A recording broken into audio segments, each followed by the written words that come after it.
I'm Liz Faublas. Good evening and thank you for joining us on this special edition of Currents for Martin Luther King Jr. Day. Dr. King fought for the civil rights of all Americans during a time of overwhelming inequality here in the U.S., particularly for African Americans. So tonight we look at the contribution of Black Catholics to the life of the church.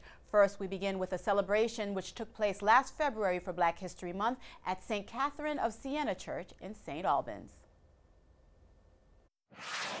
As Catholics and as African Americans and as individuals, each persons, we need to wake up, retrieve our faith in God, and seek inner strength, inner virtue, develop love and a spirit of sacrifice.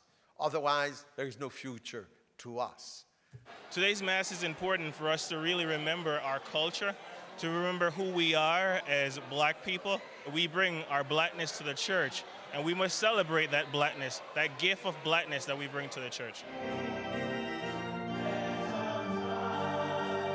Africa is a continent where we have the largest number of converts to Catholicism, and therefore Africa is very important to the church, a church which is universal, which is Catholic, and which really embraces all nations and all races and all people.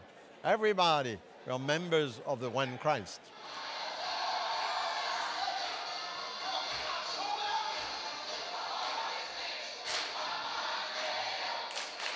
Today's theme is We Are the Church, and one of the things we did before the Mass began today, we celebrated the different parts of the church, because it takes different groups and different committees to really build up the church as is present. And so we need others to be able to develop the charism of giving back to the church, because each and every single one of us are the church. We have to retrieve this sense of unity so that we can help one another.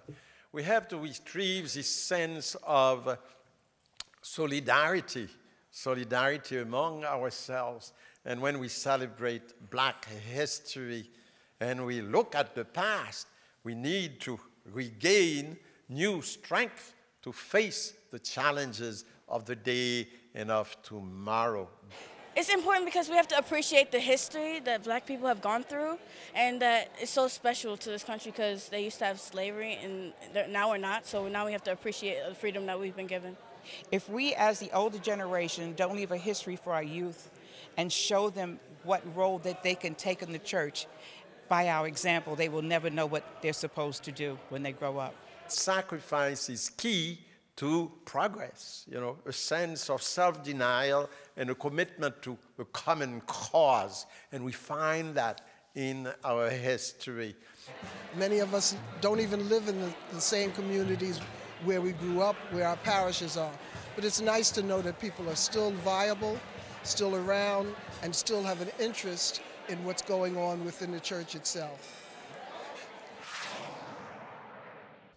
Also during Black History Month 2012, Bishop DiMarzio celebrated Mass for the Igbo African Apostolate to commemorate the flight of the Holy Family from Egypt.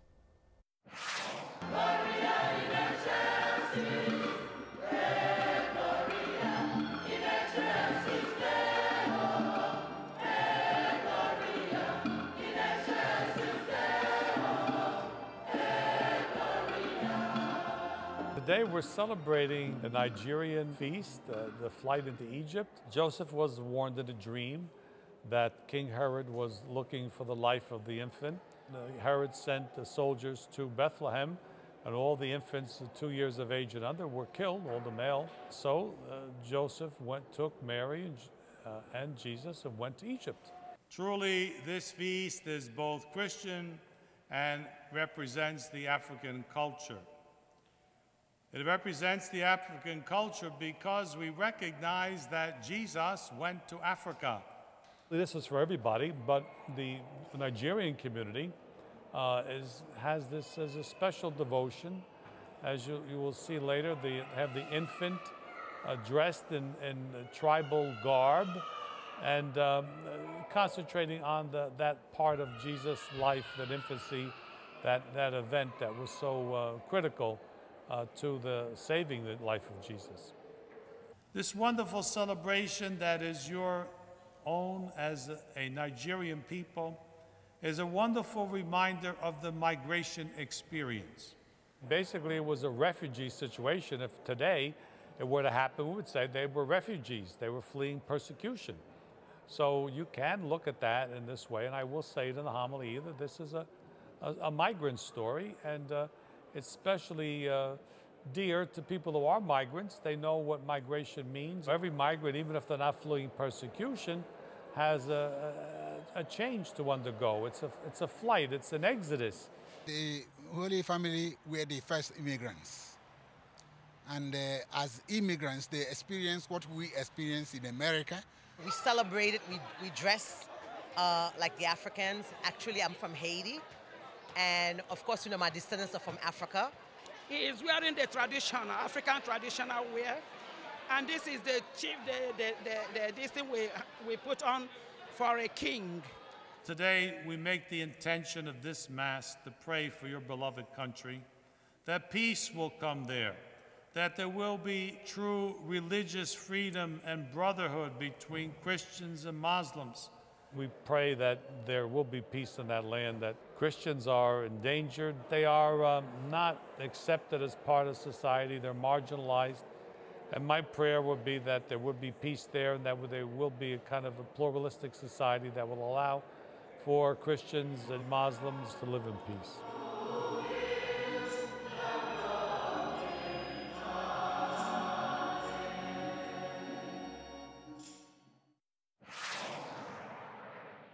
And there's more currents ahead. It's impacting the Black community particularly hard. We'll look at one effort to bring attention to it.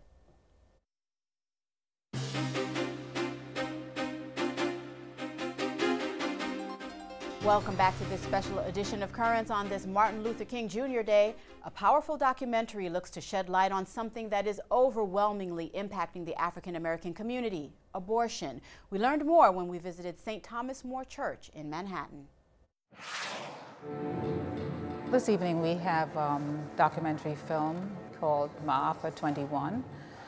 Maafa means, in Swahili it means tragedy or great disaster. It's a movie though that purports to trace the dots, or connect the dots if you will, between eugenics, racism, and legalized abortion. We believe that every human person is made in the image and likeness of God. We're happy to have Ed McMahon, who works at the Archdiocese, providing some commentary on Maafa 21. Every one of us, Elaine, all of the supposedly feeble-minded people that they showed in those videos, every single human person is made in the image and likeness of God. Once we move off of that standard, then we're into the utilitarian approach of usefulness and perceived value. The documentary is essentially a survey of the history of population control efforts to limit the Black population here in the United States. And it goes way back into the slavery era and to the post-slavery times, and then through the eugenics periods when there were people speaking openly about trying to limit the Black population. And it brings us up into the present day, when people don't like to speak quite so openly about eugenics, but they still talk about limiting population. When slavery ended and Africans could no longer be financially exploited, many of those same corporations began pouring millions into the eugenics movement. The people they had found so valuable as property, they had little use for as fellow citizens. The number of African American babies who are being killed in the abortion clinics is just shattering. 60% of African American babies in New York City are being killed by abortion. So this is something that they need to face, and we're speaking to them and trying to help them to understand what this is doing to their community. And once they understand it, they're not going to need the rest of the pro-life movement to tell them what to do. They are smart enough and organized enough and capable enough to understand that they've got to change the culture in the inner city, they've got to change the culture among themselves, and eventually bring about some kind of political change.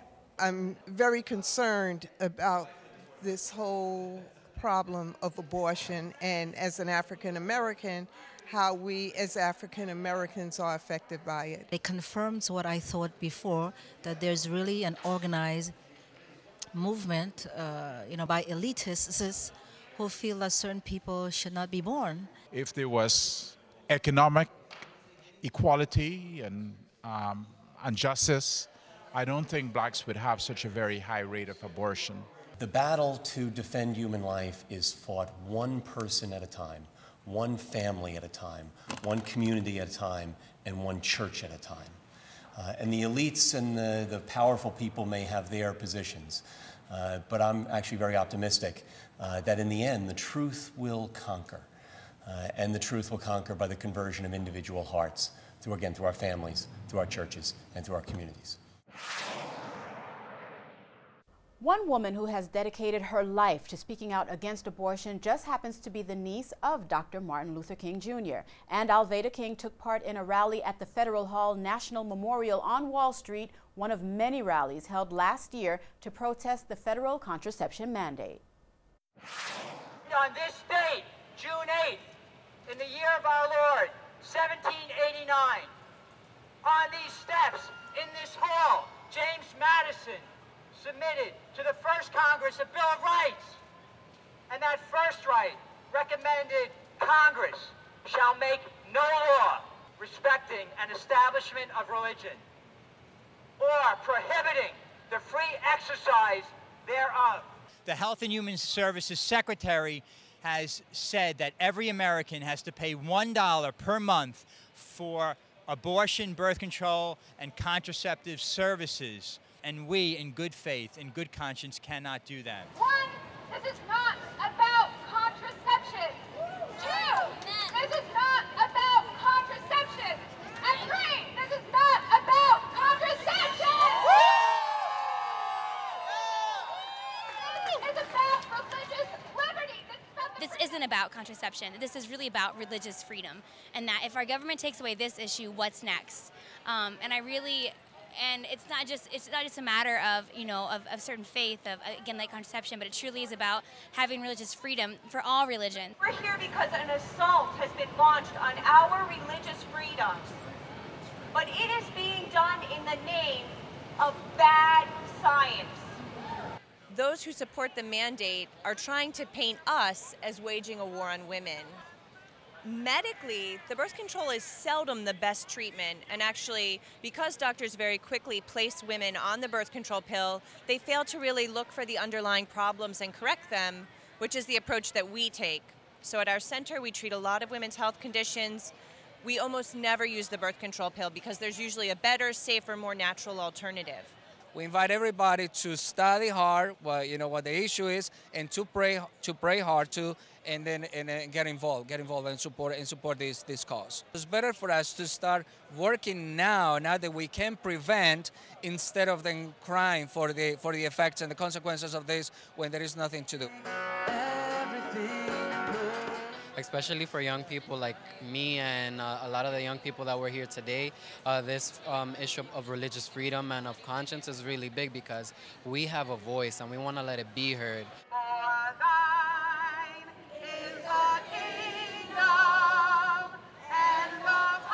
It is my prayer that when people hear these messages at these rallies, each person who hears this message will be inspired to at least share it in his or her own community, around his or her own dinner table, with the little children in their world. And if we each do that, then the message will resonate. Let's give it up for USA! And we will hear more from Alveda King. She'll tell us about her family and her pro-life work when Currents continues.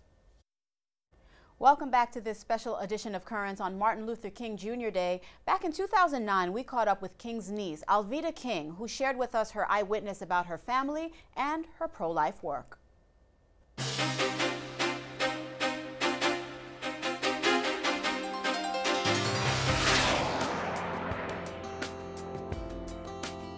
I remember my grandfather, Martin Luther King Sr., who I always said was my very best friend, and he would say, I've got faith, I've got hope, and I've got love. And he says, I'll never stoop so low as to let another man cause me to hate him.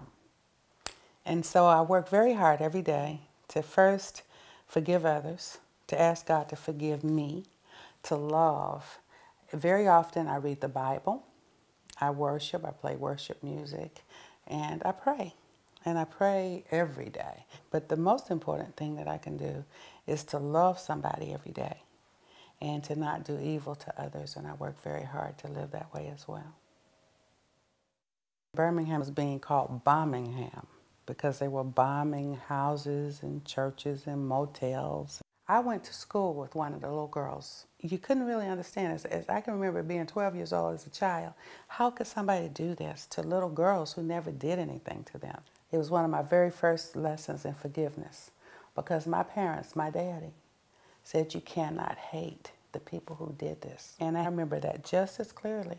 My daddy's voice, I can hear it now. And he's like, you can't hate the people that did this. And we're going to go out and we're going to march. And he said, we'll take the children because surely they won't harm any more of our children. When I was a very little girl, I went to Ebenezer Baptist Church. And around the corner, there was a lovely Catholic church. And a little friend of mine who was also going to Catholic school at the time, our church service was long enough that we could check in at the Baptist church, sit up in the balcony, slip out and go to Mass, and finish Mass and come back to church.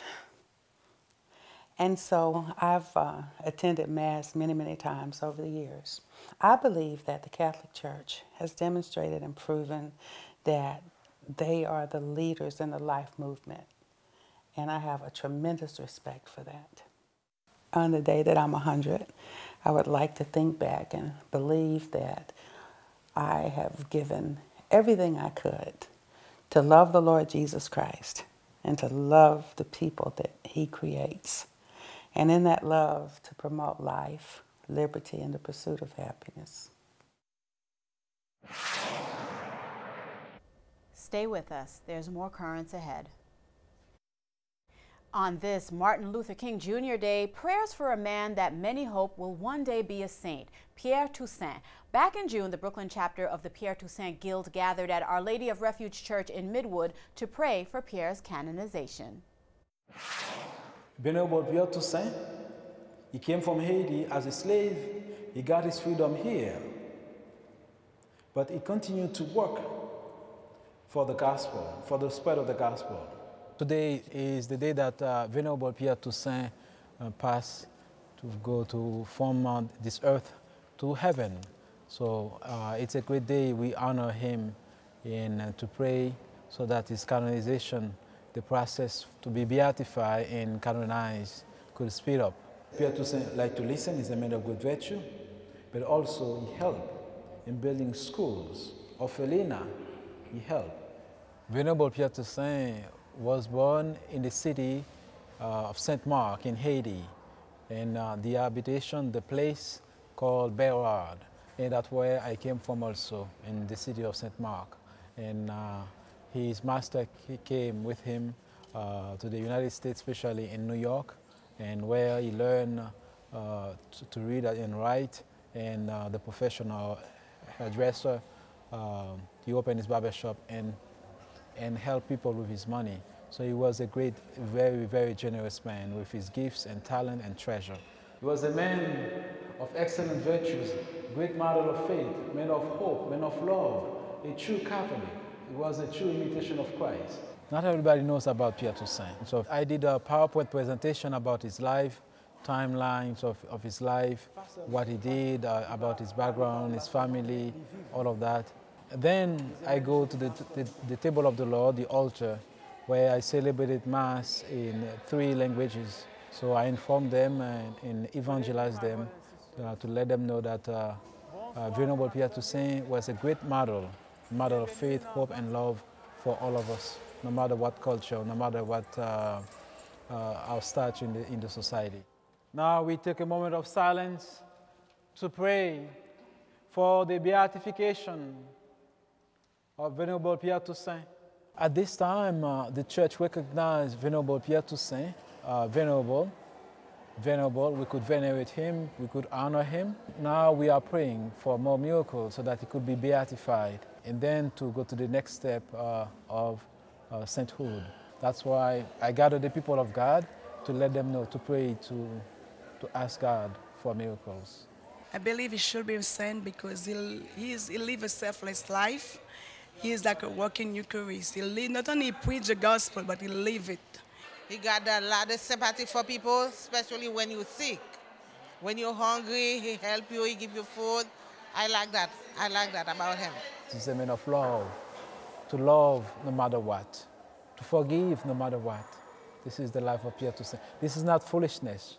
Love is not foolishness. So Pierre Toussaint, he understood what love is about. And finally, from a Haitian American who may one day be a saint to a predominantly Haitian American parish here in Brooklyn, where a choir recently held a celebration.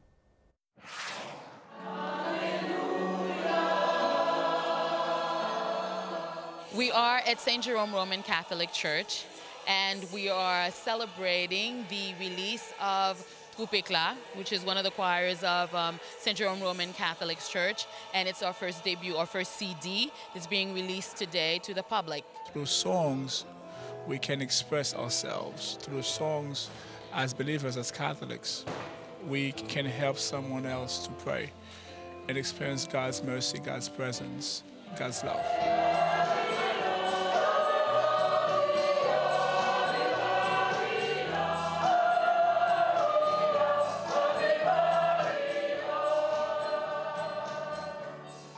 Purpose was to form a singing group that will help carry the message through songs and worship.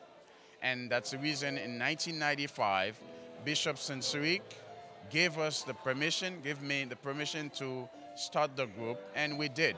This group has many talented people, and they help us to lift our hearts to the Lord during the celebrations, especially the Mass celebrations. So it's a blessing to have them in the parish.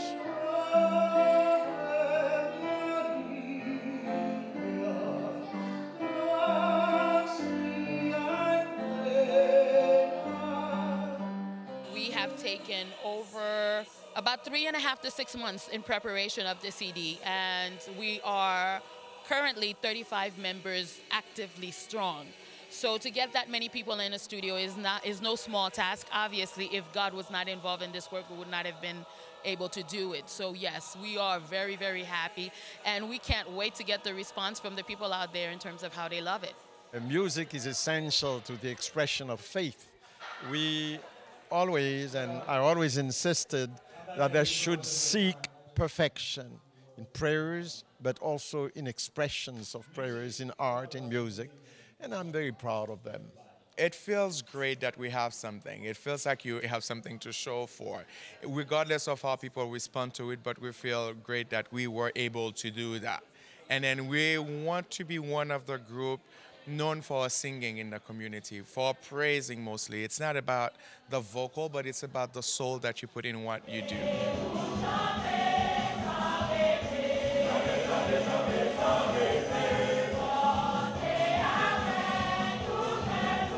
I've been listening to Troupe Éclat since I was younger, because the first time I've been to this church was like 4 or 5. So I'm kind of into their music because it's about God. It brings joy to my life, and that joy, I share it when I go home to my family. I share that joy with my family. It's another form of proclaiming Christ through music, and they will be nourished and hopefully encouraged to be more involved.